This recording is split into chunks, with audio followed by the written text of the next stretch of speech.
Hi, welcome to what I believe to be the 39th edition. Mark, am I correct?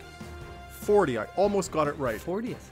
The 40th edition of the Rider Rumblings video podcast. I'm Rob Vanstone, and I'm pleased to have with us today one of my favorite people in the world, one of the truly funny and gifted individuals, and someone I'm very honored to have in our presence. I'd like to introduce you to Tony Plater.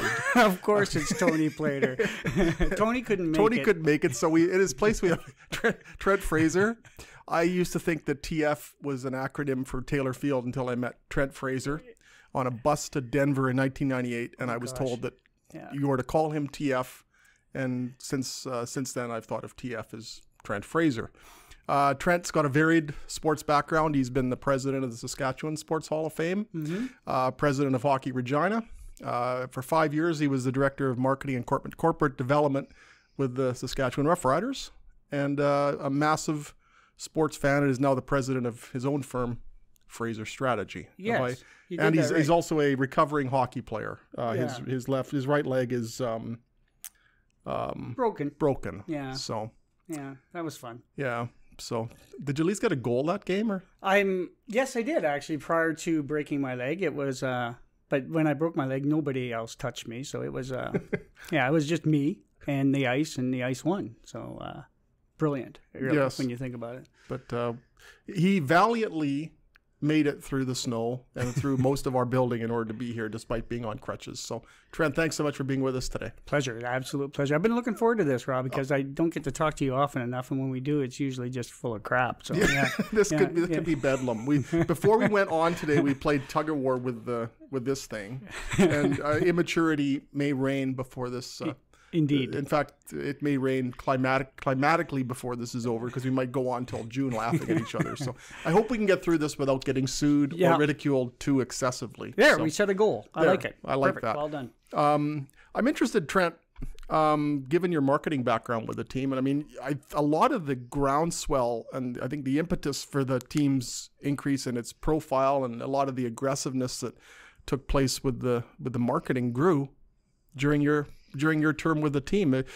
When you joined the Rough Riders, I mean, it was in a sad state. It was a losing team with bad artificial turf and a bad team, and I think the perception of the Rough Riders changed over those 5 years. Yeah. Now it's changed even more, but absolutely. I think some of the important foundational pieces were laid there, and I'd be interested in your thoughts. I appreciate you saying that. I mean, obviously, I think we were part of the rider renaissance, if you want. And when I joined the team, it was early part of 2000 when Roy Shivers had just been hired at the late part of 1999, and the team was $2.6 million in debt, and they were drawing less than 18,000 people. Now, myself and a gentleman by the name of Grant Langford were sitting up in section 204 in Taylor Field, which I remember very well. Yeah, and I was row 14. Yeah, and and the team wasn't, if you recall, wasn't very good. No, that was most of my childhood and early adulthood, actually. In the late 90s, I remember, we'd be down by 30 points, but we would be the guys staying there and right to the bitter end, because I thought of the whole thing as a great Saskatchewan event. So when I was fortunate enough to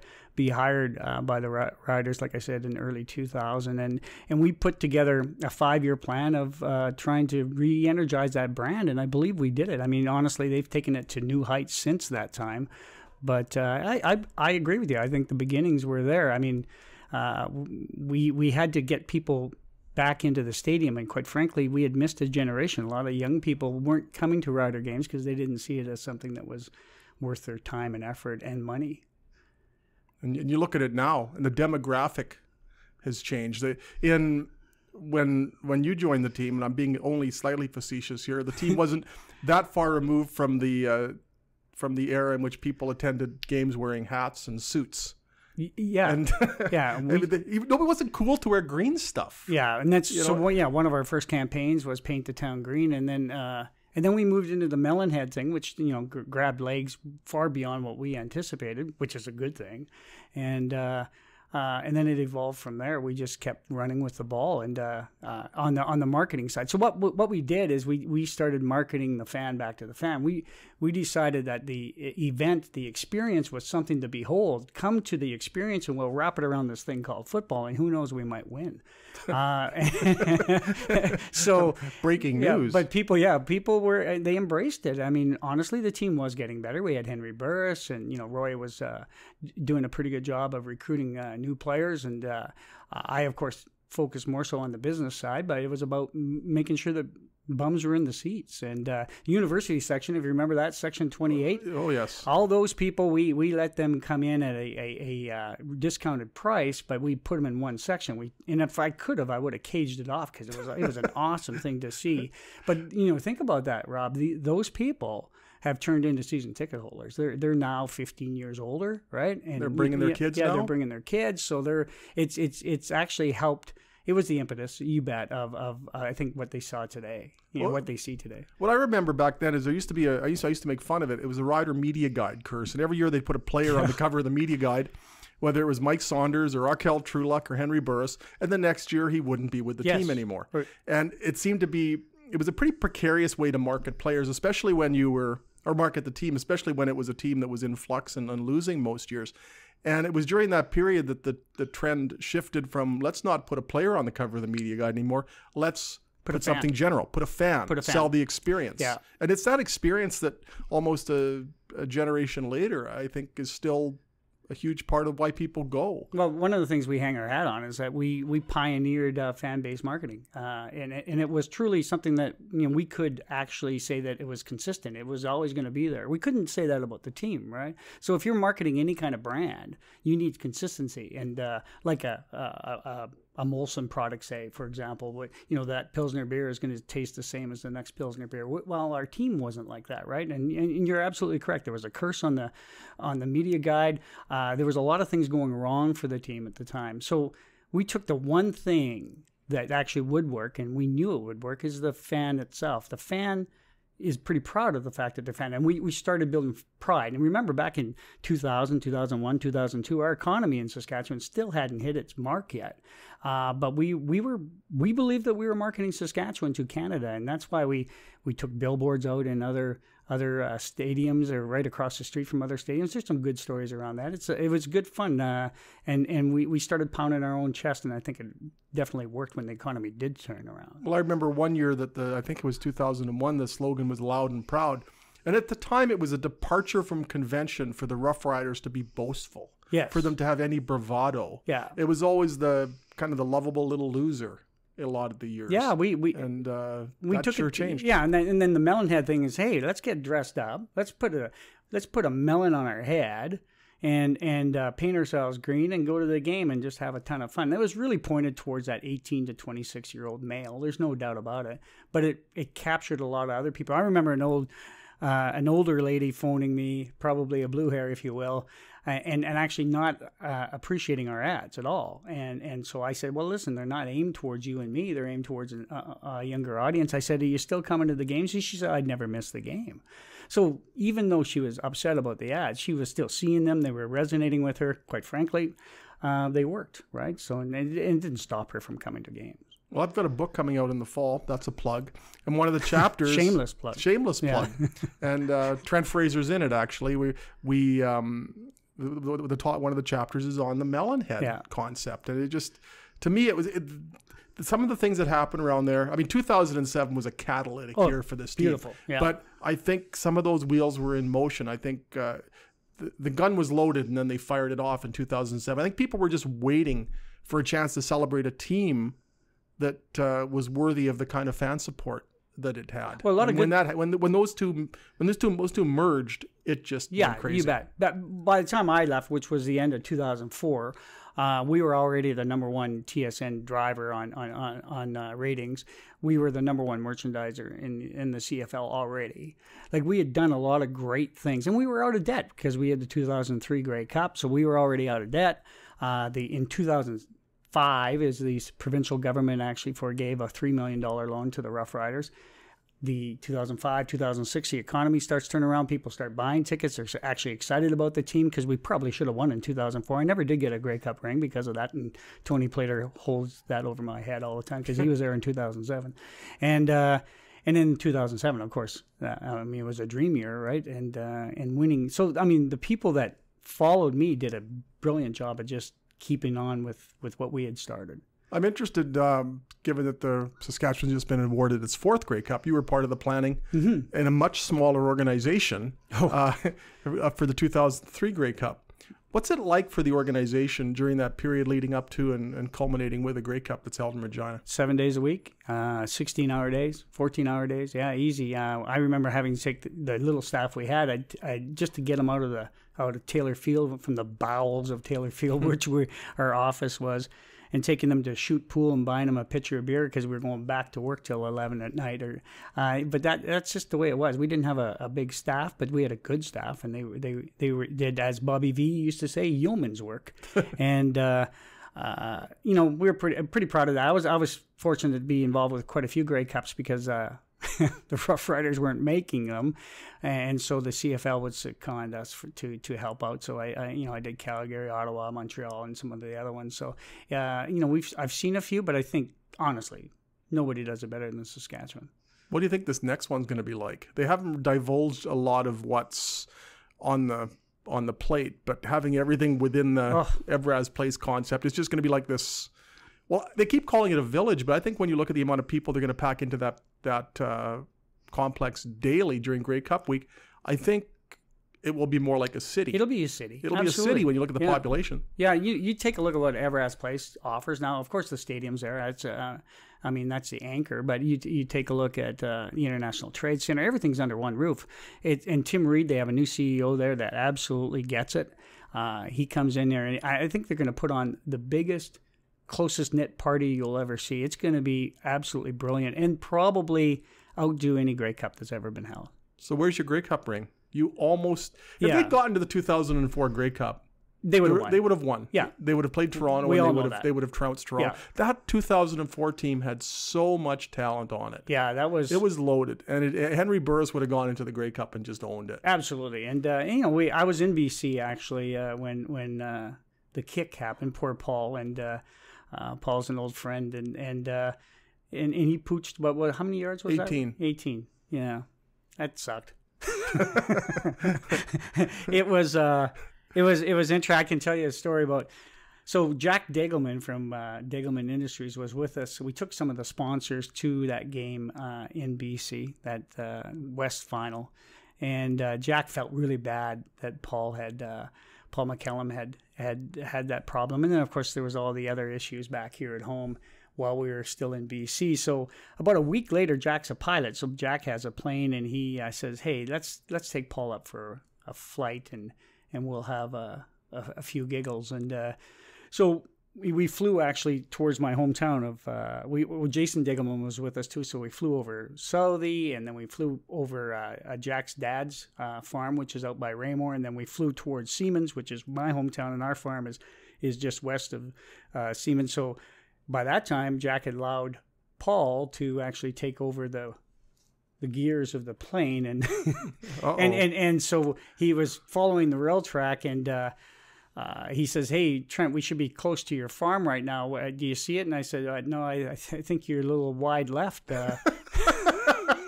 Paul." And not a good thing to say to somebody who's flying a plane. I thought it was funny. Paul didn't find it. Yeah, he didn't think it was that funny. It was too soon, I guess. You know what's interesting? I also in this book that I'm relentlessly plugging, there's a chapter on Paul McCallum. Yeah. And after 2004, he only missed one other kick in the postseason and hit the upright. Yeah, he was good. He was money in the postseason. He didn't miss a kick in Grey Cups. Won 2 Grey Cups subsequent to being here. Yeah. And only missed 1 field goal in the West Division playoffs.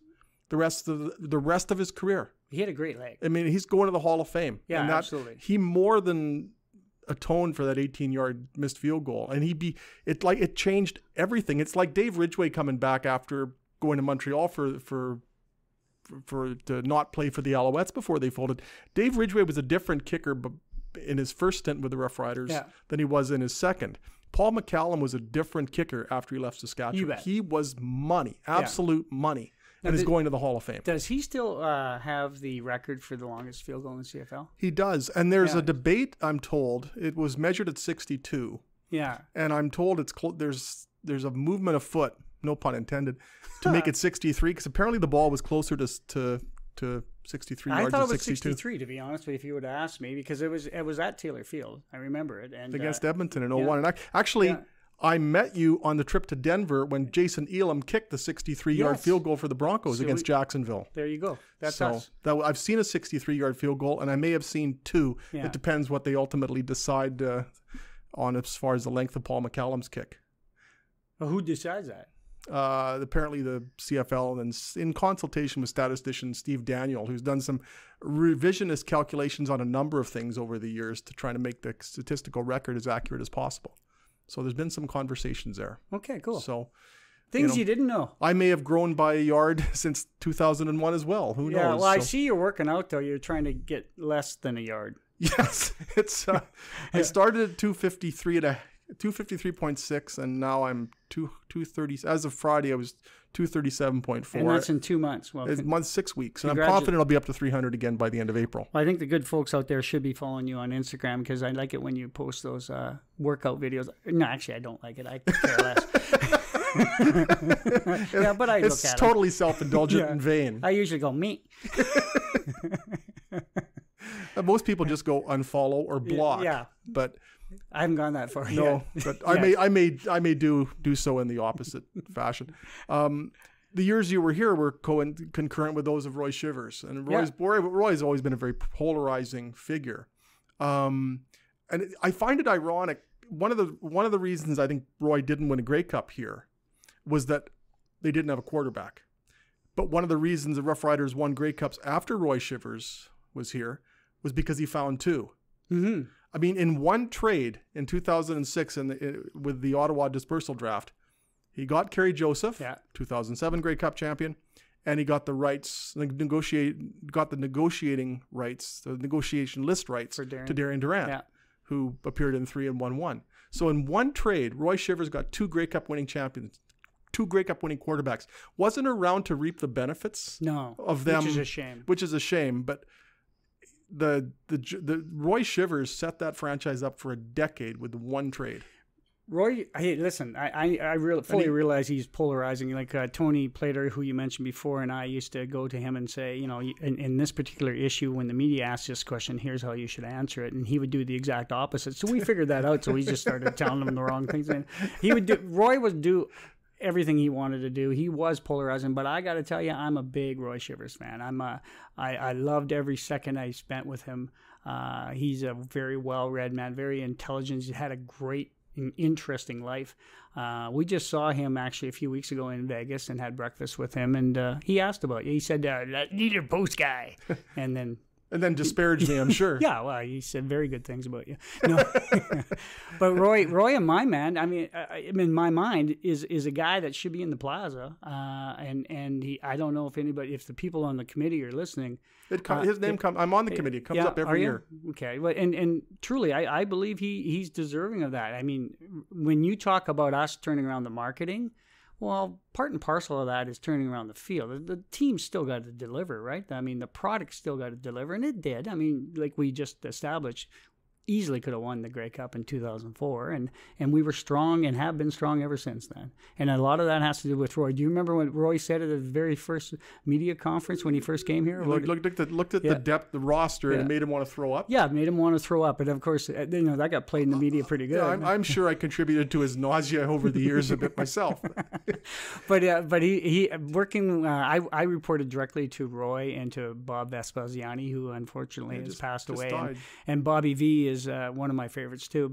But they both. Roy had his ways of doing things, but it worked. Right? Roy and I got along really well until the whole Henry Burris thing blew up. Yeah. And I maintained that Henry Burris should have stayed here. Yeah. That the Riders should have been more aggressive in making sure that Henry Burris stayed here, and I made those points of view known. and Roy disagreed, and that was pretty much the end of cordial dialogue between the two of us. And I agree with you, actually. I mean, I was and always will be a big Henry Burris fan. I mean, he came to the Riders the same year I did. So we I still to this day wish I would have been able to do, because he comes from a farm area, and he used to always go help his uncle farming, and I wanted to get him on a combine, right? Oh, wow. It would have been so cool.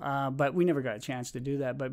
But Henry was one of those guys that the team follows. I think Roy always said that. He said, I don't want to keep people that don't want to be here. He said that about Curtis Marsh and some other people, right?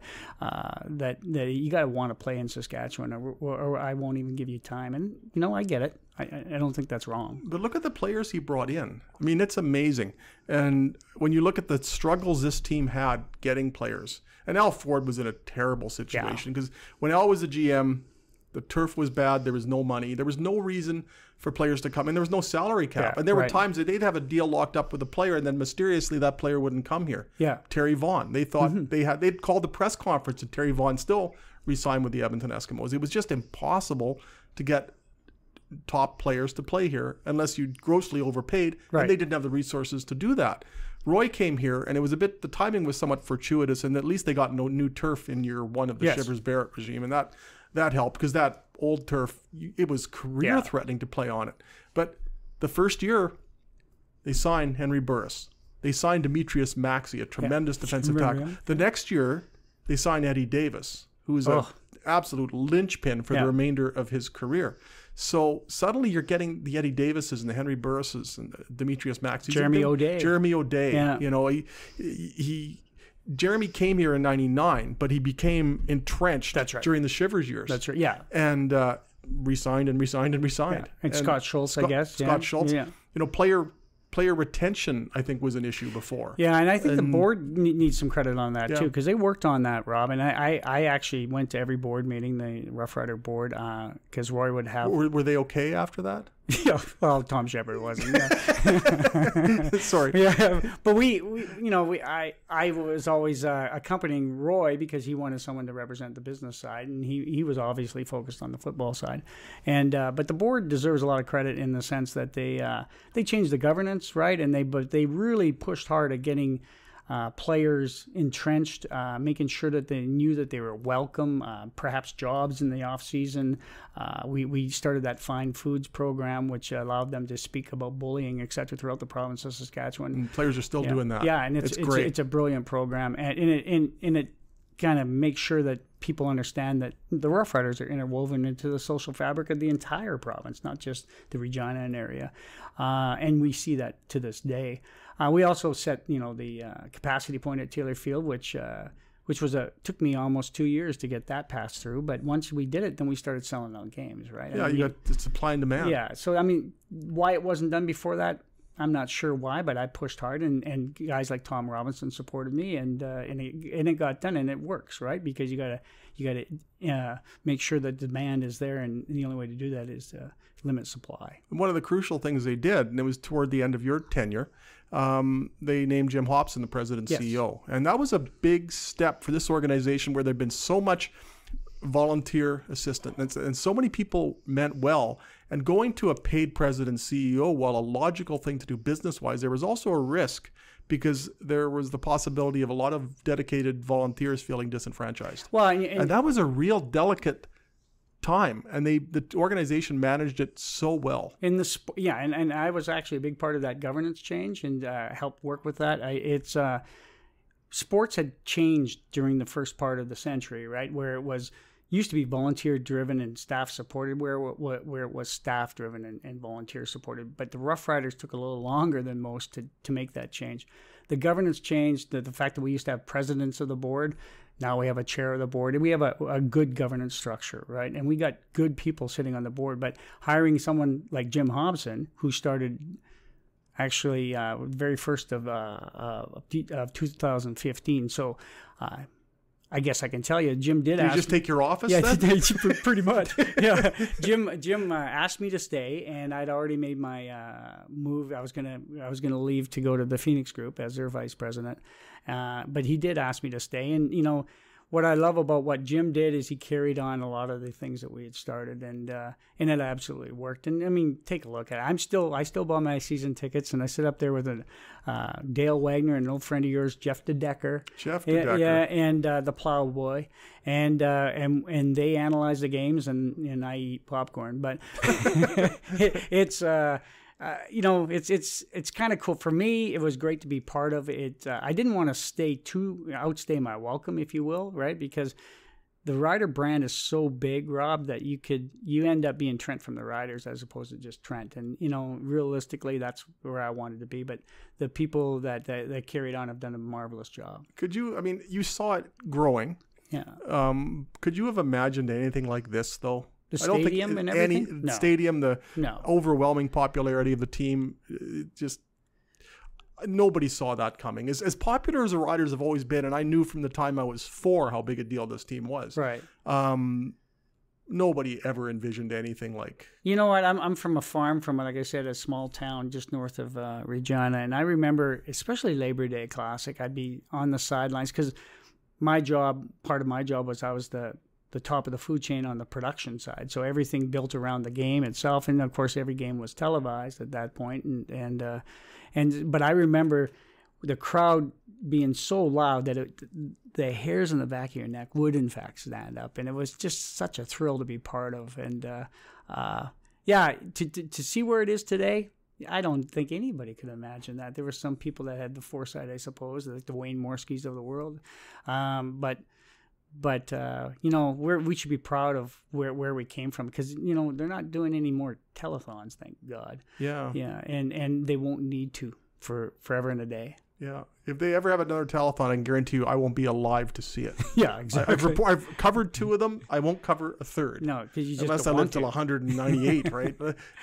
Something would have to go wrong and then go wrong for 20 years consecutively. Yes. For them to ever get to that point again. Yeah. There's always, I think the only thing that could bring them down ever would be the league falling apart around it. Right. And the league's in such strong position now. So let me ask you a question. Where are you sitting with the expansion of the league to Mexico and Europe and those kinds of things? I'm still not sold on incorporating the players from these countries into the equation because I don't know if they have a plan yet. Right. Are they going to replace Canadian players? Are they going to be called internationals? How do you do this? How do you create almost token roster spots? But as far as growing the revenues, and they've been in a pretty tight, their parameters have been pretty consistent over the years as a league. Mm-hmm. And there's finite opportunities to grow revenues. But suddenly if you start looking internationally, if you start maybe breaking the model a little bit and trying some different things and creating new revenue streams, I don't know what other option they have as far as taking the revenues that this league can garner and expanding them to a point that's noteworthy as opposed to incremental. Right. I think the concept is great. If you can get TV deals in these countries, and then that makes sense. Right? Finding Canadian university players a place to play after they graduate from U Sports, and maybe easing the transition into professional football in North America. I think that's great because what happens to some of these guys who are really good with the Rams but need another year or two? Right. They're only playing 8 games a year in some cases, and the American college players are playing a dozen in systems that are much more intricate, and that in high school and often in many cases are more intricate than the collegiate programs in Canada. So I think you're furthering the developmental options for the Canadian players by giving them a post U Sports option in some of these countries. I think that could be hugely beneficial. The development side, I actually totally agree with. One of the things that concerns me, Rob, is that you can't forget about the core, right? Yeah. I mean, having Halifax... I forgot about the core a long time ago. Yeah, you did. Now we're getting stupid. Yeah, having Halifax injected into the league, I think is going to be great. We've got some issues, and we actually identified that way back in 2002, 2003, and when I was working on a committee with the CFL about Southern Ontario, where the high schools actually play 4-down football, right? So the kids grow up emulating NFL, not CFL. And I think that's a bit of an issue they need to address still to this day. I didn't know they played 4-down football. So, and I believe that's still the case. I mean, just one of your listeners, you got what, 6 or 7 listeners, but twice as many viewers. They might correct me on that, but at the time that was the case. And they go to grade 13 down there. Yeah. What's with the extra digit down there? All this thing it's not working. But yeah, we really need to shore up some of these teams that are struggling. But when you look at it, most of the teams are pretty strong, especially in the West, and they always have been. But the core needs to be taken care of. There's no doubt. I'm a little uncertain about this Halifax deal. It's almost like it's operating in reverse. They've had the season ticket campaign. They've selected a nickname, but who knows if they're going to have a stadium that's not built out of Lego?